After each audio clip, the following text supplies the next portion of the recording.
एक बार फिर आप सभी का आपके अपने YouTube चैनल पीएस क्लासेस पर। तो दोस्तों, आज के इस वीडियो लेक्चर में हम बात करेंगे जिन छात्रों ने 12th क्लास केमिस्ट्री के प्रैक्टिकल के संबंध में ओजोन टॉपिक तैयार किया है और इसका डायग्राम अपने चार्ट पेपर पर बनाया है। ठीक है, तो आज हम बताएंगे बच्चों कि एग्जामिनर द्वारा इस टॉपिक से आपसे वाइवा में कौन कौन से सवाल पूछे जाएंगे। ठीक है, और उन सवालों का आप लोगों को किस प्रकार उनको जवाब देना होगा ताकि आपका जो वाइवा है बेस्ट से बेस्ट तरीके से हो। तो चलिए शुरुआत करते हैं वीडियो लेक्चर को। ठीक है, फिर स्टैंड वीडियो शुरू करने से पहले आप लोगों से मेरा विशेष रिक्वेस्ट ये है कि यदि अभी तक आप लोगों ने हमारे चैनल को सब्सक्राइब नहीं किया है तो प्लीज़ कर लीजिए और वीडियो को लाइक कर दीजिए। तो चलिए शुरुआत करते हैं वीडियो लेक्चर की। फिर स्टैंड मैं एक बार आपको बताता चलूँ बच्चों कि अगर आपने ओजोन टॉपिक तैयार किया है, ठीक है, तो एक बात ये आप 100% कन्फर्म तरीके से समझ लें कि आप लोगों से कम 2 या 3 क्वेश्चन ओजोन परत यानी ओजोन लेयर पर जरूर आपसे पूछे जाएंगे। ठीक है, यानी आप ओजोन लेयर के बारे में अच्छे से ज़्यादा बेटर तरीके से पढ़ाएं। ठीक है, और आपका वाइवा अगर आपने ओजोन परत को अच्छे से कवर कर लिया, ठीक है, तो आपका जो वाइवा वो 100% अच्छे तरीके से ही होगा। ये मेरा आपसे वादा है बिल्कुल। ठीक है, और मैं आपको इस लेक्चर में बताऊंगा भी ओजोन परत के बारे में पूरे डिटेल से। ठीक है, तो चलिए शुरुआत करते हैं। देखिए स्टैंड, आपने तैयार किया है ब्रोडी का ओजोनाइजर या सीमेंस का ओजोनाइजर। दोनों विधियों में ही हम ओजोन को बनाते हैं, जिसका रासायनिक सूत्र क्या होता है बच्चों? O3 होता है। ठीक है, अब देखिए वाइवा में आपसे क्या क्या पूछा जाएगा। समय बचाने के लिए जो क्वेश्चन स्टैंड वो मैंने पहले ही स्क्रीन पर लिख रखे हैं। ठीक है, मैं बारी बारी से इनको पढ़ूंगा फिर आपको समझाऊंगा। ठीक है, तो देखिए स्टैंड, पहला क्वेश्चन आपसे पूछा जाएगा, हालांकि तो आपको पता ही होगा कि ओजोन का रासायनिक सूत्र क्या होता है। ओजोन का रासायनिक सूत्र क्या होता है? तो बच्चों ओजोन का जो रासायनिक सूत्र होता है वो क्या होता है? O3 होता है। क्या होता है बच्चों? O3 होता है। क्या होता है बच्चों? O3। ठीक है स्टैंड, ठीक है, याद रखें। अगर बात आ जाए ये ठीक है, तो अगर बच्चों O2 होगा तो ये ऑक्सीजन होगा और O3 होगा तो ओजोन होगा। इस बात को याद रखें। ठीक है, बस में एक बार फिर से समझ ले बात को। अगर बच्चों O2 है तो ऑक्सीजन होगा और O3 तो ओजोन होगा। कभी कभी आपसे लिख करके पूछा जा सकता है, चार्ट पे लिखकर आपसे पूछ लेंगे बताइए इसमें कौन ओजोन और कौन ऑक्सीजन है। तो जिसमें O2 होता है बच्चों, ठीक है, वो आपका ऑक्सीजन होता है, जिसमें O3 होता है वो आपका ओजोन होता है। ठीक है, अच्छा, बात करते हैं देखिए दूसरे क्वेश्चन की। देखिए O3 यानी ओजोन की संरचना कैसी होती है? ओजोन की जो संरचना यानी स्ट्रक्चर जो होता है बच्चों को कैसा होता है? ऐसा होता है। कैसा होता है बच्चों? ऐसा होता है। ठीक है, यानी इसमें ऑक्सीजन ऑक्सीजन में क्या होता है? एक जगह डबल बॉन्ड होता है और एक जगह ऑक्सीजन ऑक्सीजन में क्या होता है बच्चों? आपका सिंगल बॉन्ड होता है। याद रखें, स्ट्रक्चर आपसे बनवाया जा सकता है कि ओजोन का स्ट्रक्चर बनाइए। ठीक है, तो आपको चार्ट पेपर में बनाकर दिखाना होगा स्ट्रक्चर। याद रखें, एक ऑक्सीजन और दूसरे ऑक्सीजन के बीच एक जगह डबल बॉन्ड होता है और एक जगह सिंगल बॉन्ड होता है। बस में अगर आप इलेक्ट्रॉन बैलेंस नहीं कर पा रहे हैं तो आप इलेक्ट्रॉनों को शो मत कीजिए, लेकिन ये जो डबल बॉन्ड और सिंगल बॉन्ड इसको दिखाना बहुत जरूरी है। ठीक है, और इसी के साथ साथ मैं आपको बताते चलो बच्चों, ये जो बॉन्ड होते हैं, ये जो बॉन्ड होते हैं इनकी लेंथ होती है बच्चों कितनी होती है? 128 पिकोमीटर होती है। यानी जो बॉन्ड की लंबाई होती है 128 पिकोमीटर होती है।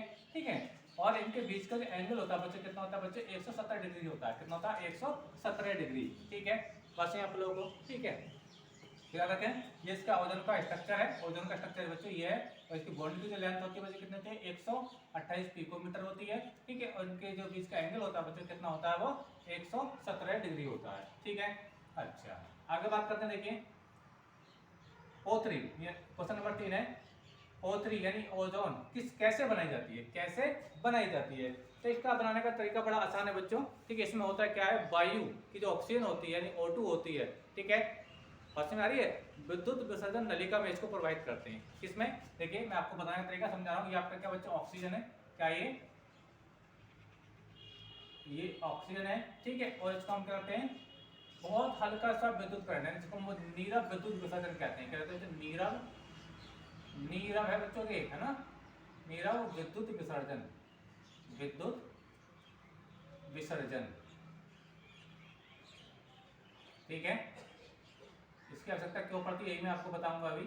ठीक है, तो यानी करते हैं क्या बच्चों? हम ऑक्सीजन को यानी वायु की जो ऑक्सीजन है इसको हम क्या इसके अंदर कहते हैं? बहुत ही मंद करंट, जिसको हम बोलते हैं बहुत ही हल्का करंट, जिसको बोलते हैं नीरव विद्युत विसर्जन, यानी करंट फ्लो कराते हैं तो आपका क्या बनता है बच्चों? ओजोन बनती है। क्या बनती है? ओजोन। रिएक्शन आपको याद आनी चाहिए। आप सोचते हो ये बैलेंस तो नहीं है, बैलेंस कर लीजिए, कोई प्रॉब्लम नहीं है। ठीक है, यहाँ पे आप 3 लगाइए। कितना लगाइए? 3।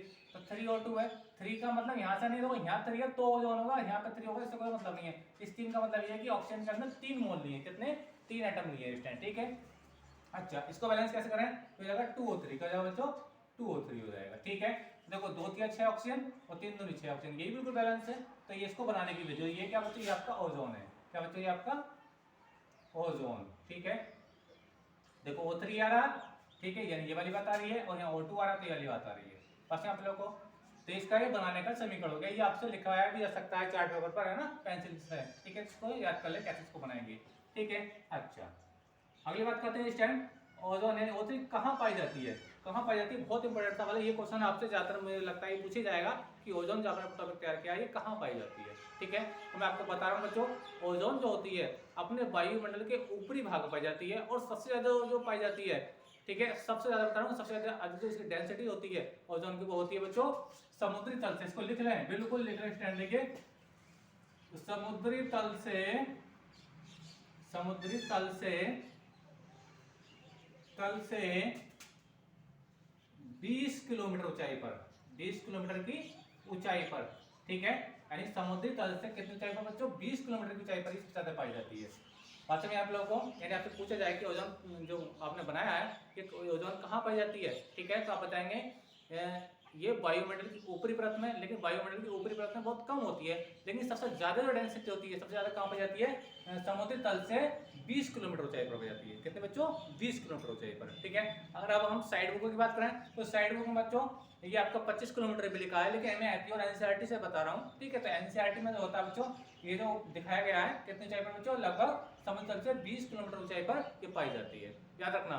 ठीक है, याद रखें क्या वो पृथ्वी पर है, तो पृथ्वी पर नहीं होती है, पृथ्वी पे यहाँ पे जहाँ तुम रह रहे हैं यहाँ पे नहीं है डिस्टेंस। ठीक है, कहाँ होती है, वायुमंडल के ऊपरी भाग में या समुद्री तल से लगभग 20 किलोमीटर की ऊंचाई पर ही सबसे ज्यादा पाई जाती है। ठीक है, और वहीं पर बच्चों ओजोन लेयर का निर्माण भी होता है।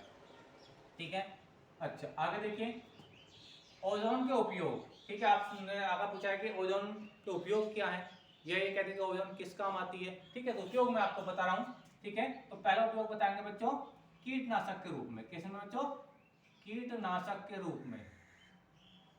ठीक है, दूसरा स्टैंड आप लोग बताएंगे निर्बल ऑक्सीकारक के रूप में, निर्बल ऑक्सीकारक के रूप में, निर्बल ऑक्सीकारक,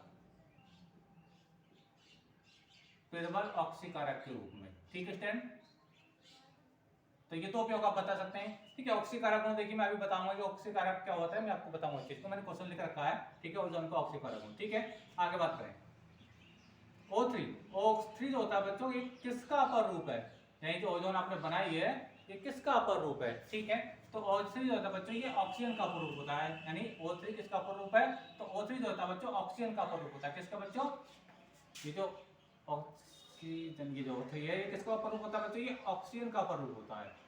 ठीक है, बात समझ आप लोगों को, तो उम्मीद करता हूँ आपको समझ में आ गया होगा। आपसे पूछा है कि जो ओजोन होती है किसका अपर रूप होती है, तो आप बताओगे O2 मतलब ऑक्सीजन का अपर रूप होती है। ठीक है, अच्छा क्वेश्चन नंबर 7 देखिए, क्वेश्चन नंबर 7 है, 7 क्या देखिए O3 मतलब ओजोन का एक ऑक्सीकारक गुण बताइए। एक ऑक्सीकारक गुण क्या होता है, देखिए आपको बता रहा हूँ। ठीक है, ये जो मैंने लिखा है इसका उपयोग प्रबल ऑक्सीकारक के रूप में। ठीक है, देखिए स्टैंड ये आपका ओजोन यानी O3। ठीक है स्टैंड, बात है आप लोगों को। तो अभी कैसे अवघटित हो जाता है, यानी O2 के रूप में अवघटित होता है, और यहाँ पे एक नवजात ऑक्सीजन देता है। क्या देता है, ये एक नवजात ऑक्सीजन देता है। ठीक है, अगर आपसे पूछा जाए कि ओजोन का एक ऑक्सीजन को बताइए, ठीक है, तो आपको केवल यही रिएक्शन देनी होगी कि ये जो आपको ऑक्सीजन और आपकी नवजात ऑक्सीजन करती है अपघटित हो जाती है, ठीक है, अपने अंदर से ऑक्सीजन को रिलीज कर देती है और वायु बन जाती है। बस है आप लोगों को। ठीक है, तो ये ऑक्सीजन है और ये आपकी नवजात ऑक्सीजन है। ठीक है, याद रखना ये इसका ऑक्सीकरण गुण हो गया अगर आपसे पूछा जाए तो। ठीक है, अच्छा बात करते हैं क्वेश्चन नंबर 8 की। क्वेश्चन नंबर 8 है O3 वायु से हल्की है भारी, यानी जो ओजोन आपने बनाई है गैस ये वायु से हल्की होती है कि भारी होती है, तो ओजोन जो होती है वायु से भारी होती है। वायु से क्या होती है बच्चों, भारी होती है। कितने गुना भारी होती है, 1.6 गुना भारी होती है। कितनी गुना भारी होती है बच्चों, 1.6 गुना भारी होती है। यानी जो O3 आपने बनाई स्टैंड ये क्या होती है बच्चों, ओजोन से 1.6 गुना भारी होती है। ठीक है, ये बात आपको समझ में आई होगी, ओजोन वायु से 1.6 गुना भारी होती है। ठीक है, अच्छा बात करते हैं देखिए अब ओजोन का रंग कैसा होता है। देखिए ओजोन का जो रंग होता है, क्योंकि बच्चों ये गैसीय अवस्था में पाई जाती है, द्रव अवस्था में पाई जाती है और ये ठोस अवस्था में पाई जाती है। बात समझ आ रही हो, तो मैं तीनों स्टेट में इसका रंग बता रहा हूँ। रियल में तो ये गैसीय है। ठीक है, तो मैं गैसीय अवस्था में भी रंग बताऊंगा इसका। चलिए इसको मैं साफ कर देता हूँ बच्चों। देखिए इन्होंने कहा कि O3 का रंग कैसा होता है? देखिए गैसीय फॉर्म की अगर बात करूं तो गैसीय फॉर्म में जब ओजोन होती है बच्चों, ठीक है, तो होती है बच्चों हल्के हल्के नीले रंग की, हल्के नीले पीले रंग की, ठीक है, हल्का नीला रंग बताएंगे, ठीक है। तो ये अगर ये तो गैस अवस्था की बात हुई। अगर आपसे पूछा ये द्रव अवस्था में पाई जाती है तो बच्चों ये द्रव अवस्था में जब होती है ना तो ये होता है गहरा नीला रंग। क्या होता है बच्चों? गहरा नीला रंग होता है, गहरा नीला रंग। यानी ये द्रव की अवस्था में होगी तो कैसा रंग होगा बच्चों इसका? बहुत ही गहरा रंग होगा। वो कैसा होगा? नीला ही रंग होगा। गैस की फॉर्म में हल्का नीला, ठीक है, द्रव की अवस्था में गहरा नीला होता है। और स्टैंड अगर ये ठोस अवस्था में पाई जाए तो बच्चों ठोस अवस्था में जो रंग होता है इसका, ठोस अवस्था में रंग होता है बच्चों बैंगनी या काला, बैंगनी या काला। तो ये बात याद रखना स्टैंड, बैंगनी या काला रंग होता है किस अवस्था में? ठोस अवस्था में। तो ओजोन गैस तीन अवस्था में पाई जाती है बच्चों। गैसीय अवस्था में इसका रंग होता है हल्का नीला, द्रव की अवस्था में रंग होता है इसका गहरा नीला, और ठोस अवस्था में होता है बैंगनी या काला। ठीक है स्टूडेंट, याद रखें इन तीन चीजों को, ठीक है। अच्छा, अब आप नेक्स्ट क्वेश्चन की और बात करते हैं। देखिए नेक्स्ट क्वेश्चन है ओजोन का बनना कैसे अभिक्रिया है। यानी ये जब अभिक्रिया ओजोन बन रही है, यानी ऑक्सीजन से ओजोन बन रही है तो ये कैसे अभिक्रिया है? तो बच्चे ये लिखेंगे बच्चे, ये आपकी ऊष्मा शोषी अभिक्रिया है। कैसे अभिक्रिया बच्चों? इसका आंसर लिख रहा हूं सामने। ये बच्चों ऊष्मा शोषी अभिक्रिया क्या होती है मैं भी बताऊंगा, ठीक है। ऊष्मा शोषी अभिक्रिया है क्या बच्चों? ऊष्मा शोषी अभिक्रिया है। देखिए स्टूडेंट, ऊष्मा शोषी अभिक्रिया क्या होती है वो आपको बता रहा हूँ, ठीक है। देखिए वे अभिक्रियाएं जिनको संपन्न कराने के लिए ऊष्मा की जरूरत पड़ती है, ऊष्मा अवशोषित होती है, ऊष्मा शोषी अभिक्रियाएं कहलाती हैं। यानी वे अभिक्रियाएं जिनको कराने के लिए ऊष्मा की जरूरत होती है, हीट की जरूरत होती है, वो अभिक्रियाएं कहलाती हैं बच्चों, ऊष्मा शोषी अभिक्रियाएं कहलाती हैं। क्योंकि बच्चों जब हम वायु में हम क्या प्रयोग कराते हैं बच्चों? विद्युत यानी करंट। और हम जानते हैं जब किसी वायर के अंदर करंट फ्लो होता है, किसी तार के अंदर करंट फ्लो होता है तो तार गर्म होता है, और तार गर्म होता है तो हीट उत्पन्न होती है। क्या होती है बच्चों? हीट उत्पन्न होती है, तब जाके रिएक्शन होती है। बस आप लोगों को तो ऊष्मा शोषी अभिक्रिया बच्चों इसलिए है क्योंकि इसको बनाने के लिए हमें क्या चाहिए होती है? ऊष्मा की जरूरत पड़ती है। क्या जरूरत पड़ती है बच्चों? ऊष्मा की जरूरत पड़ती है, ठीक है। बस मैं आप लोगों को लेकिन एक बात यहाँ पे बता दूं, अगर हम इसको लैब के अंदर बना रहे हैं तो हमें ऊष्मा की जरूरत पड़ रही है। बैटरी की सहायता से हम करंट इसके अंदर फ्लो कराएंगे। लेकिन बच्चों ये जो एटमॉस्फेयर वातावरण बनती है, वायुमंडल बनती है लगभग अपने समुद्री तल से 20 किलोमीटर ऊंचाई पे जब ये ओजोन बनती है तो वहाँ कैसे बनती है, वहाँ ऊष्मा कैसे मिलती है? तो वहाँ बच्चों सूर्य के प्रकाश की उपस्थिति में जो वायु होती है उससे रिएक्शन करके बनती है। यही जो ओजोन लेयर का जो निर्माण होता है, ओजोन परत का जो निर्माण होता है, तो वहाँ भी क्या है? वायु है। तो वायु जो होती है सूर्य के प्रकाश की उपस्थिति में क्रिया करती है, ठीक है। तो आपस में क्रिया करने के बाद क्या में ट्रांसफर हो जाती है? वो ऑक्सीजन ओजोन में ट्रांसफर हो जाती है।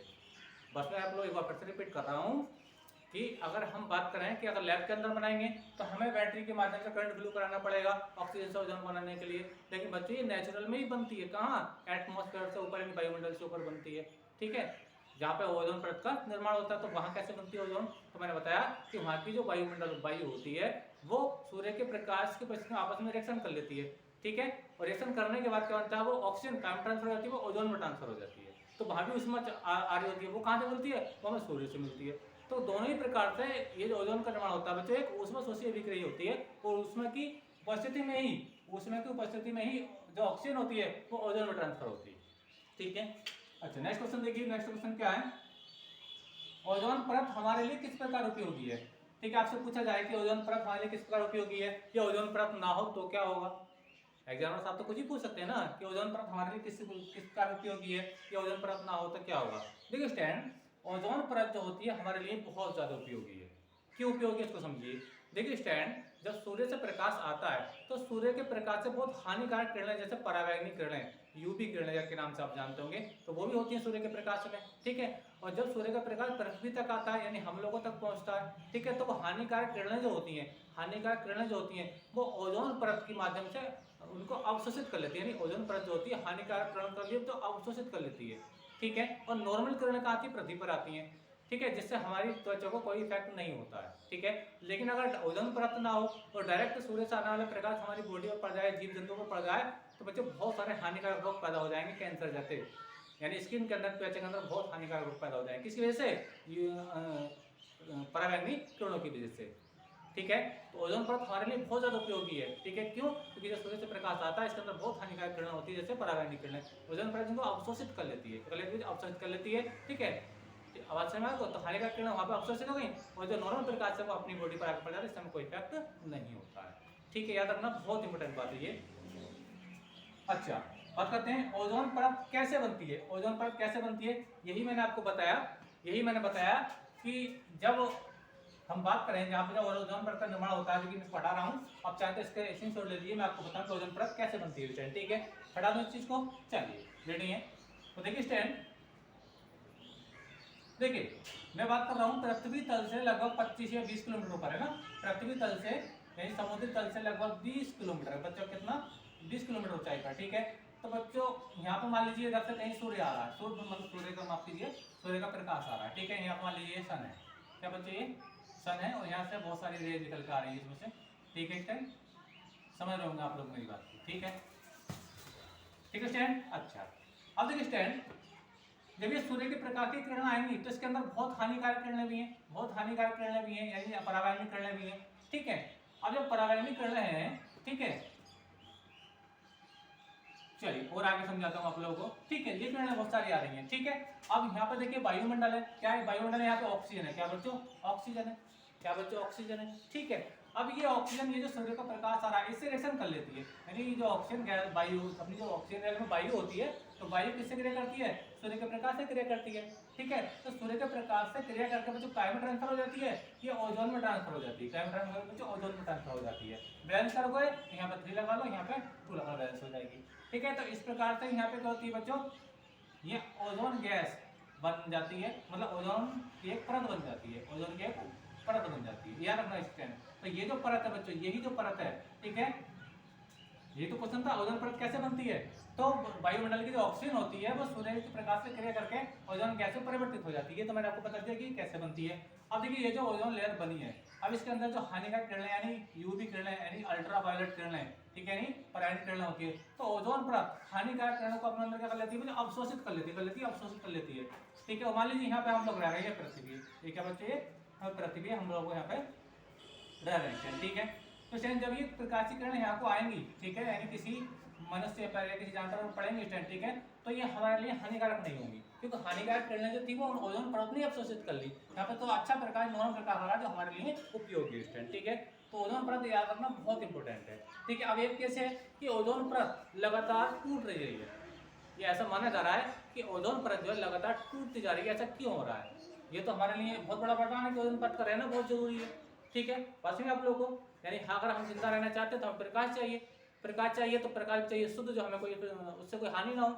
और ओजोन परत अगर टूटेगी तो वो इससे जो आने वाला प्रकाश होगा, हानिकारक किरणें हमारे बॉडी पर आकर पड़ जाएंगे, जिससे बहुत सारे रोग पैदा हो जाएंगे। ठीक है, तो ओजोन परत को कौन तोड़ रहा है, ओजोन परत को कौन तोड़ने काम कर रहा है बच्चों, तो आपने केमिस्ट्री के अंदर टॉपिक पढ़ा होगा फ्रेओन, क्या पढ़ा होगा बच्चों, फ्रेओन, फ्रेओन एक टॉपिक पढ़ा होगा स्टैंड। ठीक है, जो एल्केनो के क्लोरोफ्लोरो एक फार्मूला में बताता हूँ, CF2 और Cl2।